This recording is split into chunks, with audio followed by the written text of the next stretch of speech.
Estás escuchando un devocional del reto Mujer Verdadera 365 cronológico. Día 346. Hechos capítulo 20 versículos 4 al 38 y capítulos 21 al 23. Escrito por Laura González de Chávez, leído por Débora Cázares de Rivera. Pablo continúa su viaje misionero dirigido por el Espíritu Santo, acompañado de varios hombres que se iban sumando, incluyendo a Lucas, el autor de este libro. En todo lugar donde iba, no solo evangelizaba, sino que animaba y exhortaba a los hermanos y a las iglesias establecidas. Hoy leemos acerca de su empeño en llegar hasta Jerusalén, a pesar de las dificultades que vendrían, ya que quería entregar el dinero recolectado en las iglesias gentiles de Macedonia. Algunos conceptos que hoy quiero resaltar son los siguientes. Hambre de Dios. Me maravilla ver cómo estos hermanos se pasaban largas horas escuchando a Pablo enseñar y hablar hasta altas horas de la noche, al punto que uno se quedó dormido y se cayó por un tercer piso y se mató. Dios muestra su poder y lo revive, y ni siquiera un evento como este pudo romper la taza para terminar la reunión, sino que el grupo siguió reunido conversando hasta el amanecer.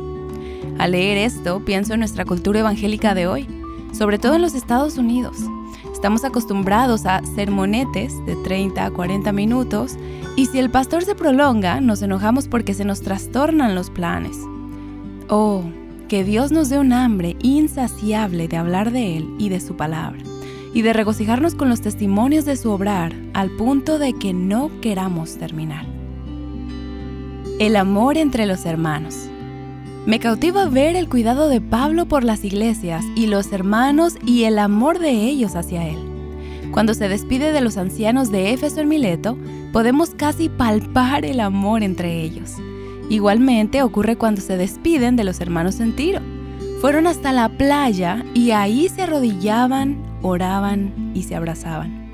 La Escritura dice que todos los acompañaron para despedirse, hombres, mujeres y niños. Dios había derramado tanto amor entre ellos a través de su Espíritu y eran personas que ellos recién conocían. Ya no eran griegos o judíos, ahora eran una sola familia y Dios había puesto un amor entrañable entre ellos. Oraban unos por otros, se cuidaban y se animaban. Leemos acerca de la hospitalidad de Felipe y su familia en Cesarea y los judíos en Jerusalén, quienes con regocijo y amor les reciben y les aconsejan purificarse por amor a los hermanos creyentes judíos que se habían convertido, pero aún no guardaban la ley. Esto mostraba amor hacia Pablo y hacia los hermanos judíos también. El mundo, sus afanes y la cultura moderna ha apagado un poco ese amor genuino y ese cuidado entre los hermanos. El individualismo y las diversas tribus evangélicas han contribuido al distanciamiento y al enfriamiento del amor práctico. Algunas cosas que podemos aprender del discurso de Pablo en Miletos. Este discurso de Pablo recoge muchas de las ideas que leemos en sus epístolas acerca de su ministerio y las responsabilidades pastorales. Servir al Señor y consagrar nuestras vidas a Él no evita que tengamos pruebas y lágrimas. Pablo sirvió al Señor con humildad y devoción y aún así fue blanco de las intrigas de los judíos. Debemos enseñar y discipular a otros con todo el consejo de Dios en todo tiempo. Pablo enseñaba tanto públicamente como de casa en casa, tanto a judíos como a griegos, sobre el arrepentimiento y la gracia que tenemos en Cristo.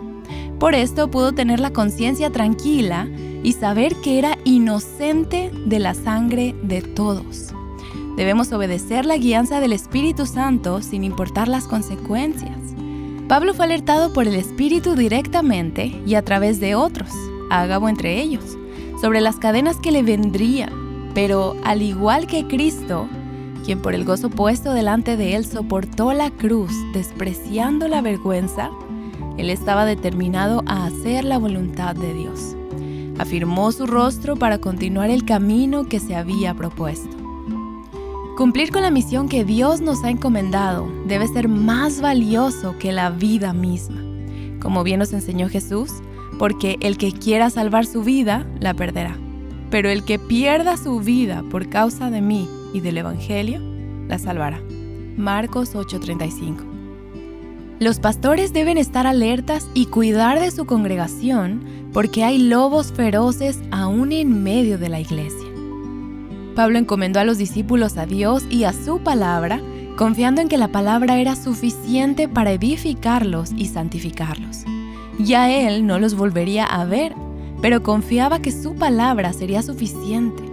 Cuando discipulamos a alguien, es importante saber y recordar que nuestros discípulos tienen un mejor maestro, Jesús, aplicando la palabra a través del Espíritu Santo. Pablo no codició las riquezas de este mundo. Él siempre se ganaba la vida trabajando para poder suplir sus necesidades y las de sus colaboradores. Lo hizo así para no ser tropiezo para el mensaje. Y aparte de cubrir sus necesidades, también ayudaba a los más pobres. Este es un llamado para todo creyente. Pero en cuanto al amor fraternal, no tienen necesidad de que nadie les escriba, porque ustedes mismos han sido enseñados por Dios a amarse unos a otros, porque en verdad lo practican con todos los hermanos que están en toda Macedonia.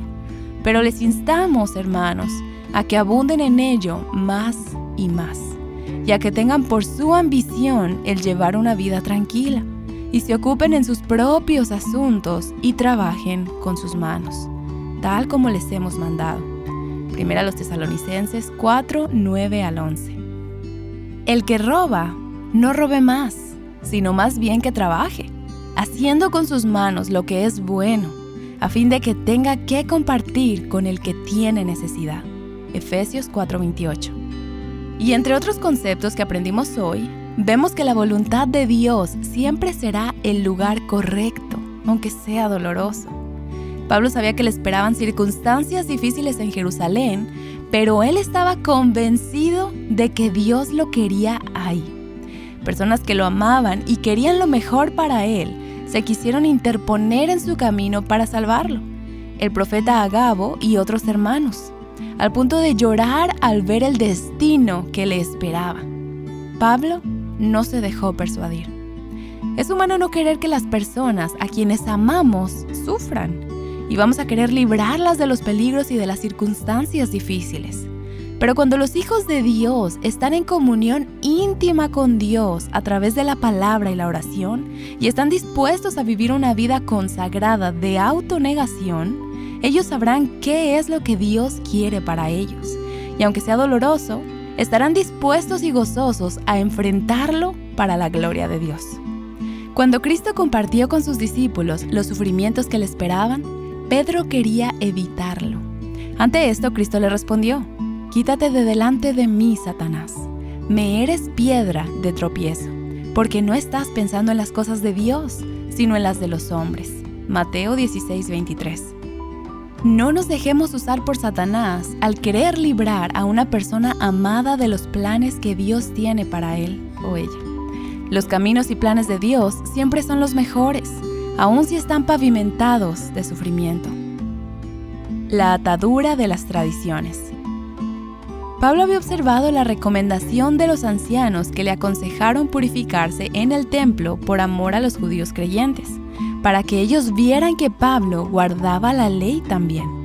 Se esforzaron en apaciguar a los judíos y desmentir sus murmuraciones acerca del ministerio de Pablo, quien en ningún modo mandaba a los judíos a abandonar sus prácticas. Sin embargo, a veces nuestras buenas intenciones no son suficientes. Los judíos celosos de la ley, quienes ya se habían hecho una idea de Pablo y tenían sus corazones contra él, alborotaron a toda la ciudad acusándolo injustamente de dejar entrar griegos al templo, y todos querían matarlo.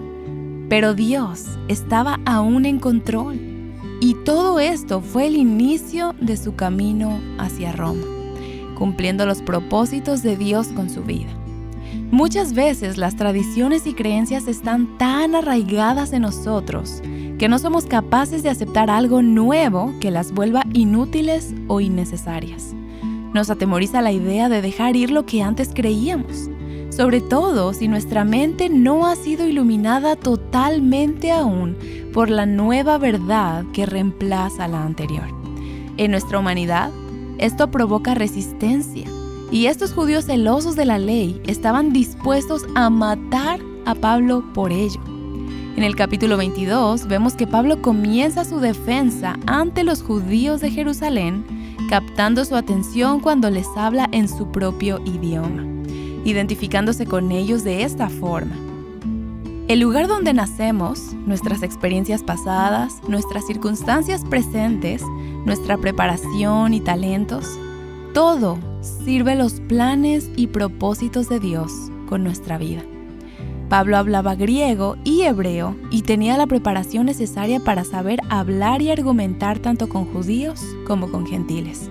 Él era un hombre muy preparado, educado y culto, ciudadano romano de nacimiento. Había sido educado bajo Gamaliel, un famoso maestro judío, y conocía bien cómo ellos pensaban. Incluso antes había sido perseguidor de los cristianos. Dios usó todo esto para beneficio de Pablo y para avanzar su causa por medio de la vida de su siervo. Dios no desperdicia nada en nuestras vidas. Todo, aún nuestro pasado doloroso o turbio, puede ser usado para su gloria, para el avance de su reino. No hay peor ciego que el que no quiere ver. Es un dicho popular, pero que es muy real en la lectura de hoy. Pablo inicia su defensa dando testimonio de su conversión para que los judíos vieran que todo lo que estaba aconteciendo era obra de Dios. Pero tuvo que interrumpir la historia y detenerse abruptamente cuando llegó a la parte de que Dios le había enviado a los gentiles. Ellos no podían aceptar que esto fuera obra de Dios. Para ellos, esto era blasfemia. No podían percibir ni reconocer que Dios estaba haciendo algo nuevo. Se enfurecen tanto contra Pablo que hasta ayunan de comida y bebida y traman un plan para matarlo. Estaban preparados para caer bajo maldición de Dios si no asesinaban a Pablo. Pero Dios libra a su siervo porque sus planes no pueden ser frustrados. Ningún arma forjada contra ti prosperará, y condenarás toda lengua que se alce contra ti en juicio. Esta es la herencia de los siervos del Señor, y su justificación procede de mí, declara el Señor. Isaías 54:17. Si Dios está por nosotros, ¿quién estará contra nosotros? Romanos 8:31. Dios cumple sus propósitos en la vida de sus siervos. Dios tenía un plan con la vida de Pablo, y por esto lo defendió de manera providencial de todas estas conspiraciones en su contra, protegiéndolo a través de su ciudadanía romana, alertando al comandante de los planes malévolos de los judíos, etc. Él debía llegar a Roma y Dios orquestó todo soberanamente para que esto ocurriera. Pablo siempre quiso ir a Roma, pero creo que no se imaginaba la forma en cómo Dios lo llevaría. Pablo se vio entre los romanos que lo querían azotar y encarcelar, y los judíos que pretendían matarlo.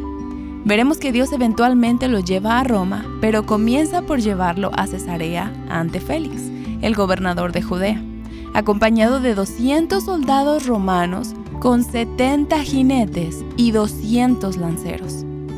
Porque mis pensamientos no son los pensamientos de ustedes, ni sus caminos son mis caminos, declara el Señor. Porque como los cielos son más altos que la tierra, así mis caminos son más altos que sus caminos, y mis pensamientos más que sus pensamientos. Isaías 55, versículos 8 y 9. Muchas veces tenemos planes que queremos ver cumplidos en nuestras vidas, pero tenemos que recordarnos que Dios es quien está en control de cada detalle. Él decide si esos planes van a llevarse a cabo, cómo y cuándo. Nosotras simplemente obedecemos. El mejor lugar para estar siempre será en la perfecta voluntad de Dios. Ahí donde estás hoy, en medio de esas precisas circunstancias, es donde Dios quiere que estés. Esa es su voluntad para ti. Confía y obedece. El Señor alienta a sus siervos en sus encomiendas. Pablo tenía el mejor abogado de todos. Hoy leemos que el mismo Señor consoló a Pablo y lo alentaba en medio de esas circunstancias difíciles por las que atravesaba. Le recordaba que él debía testificar que estaba en el centro de su voluntad y que él lo llevaría a Roma. Yo puedo testificar de múltiples veces cuando una persona o un texto bíblico han traído a mi alma exactamente lo que necesitaba escuchar para seguir adelante o para dirigirme en el camino. Dios es real y siempre está a nuestro lado para fortalecernos, consolarnos y guiarnos. Para meditar. ¿De qué formas prácticas podemos emular las demostraciones de amor que vimos en la lectura de hoy con los hermanos y las hermanas de nuestra iglesia? ¿Te has visto alguna vez en un lugar similar al de Pablo, donde todos piensan mal acerca de ti injustamente?